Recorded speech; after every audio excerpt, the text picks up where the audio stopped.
Il 4 novembre è la festa dell'unità nazionale delle forze armate e credo che quest'anno più che mai sia da ricordare proprio il senso di unità dello Stato che si dimostra nei periodi di difficoltà e di bisogno.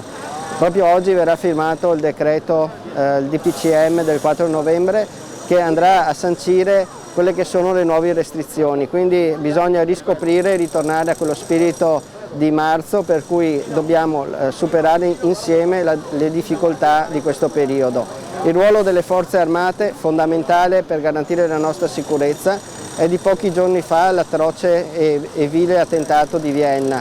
Ricordiamo che ci sono persone che in questo periodo difficile lavorano per noi per garantire la sicurezza e l'ordine pubblico. Ecco, a tutte queste persone va il ringraziamento e va anche il ringraziamento simbolico di questa breve cerimonia in questa giornata.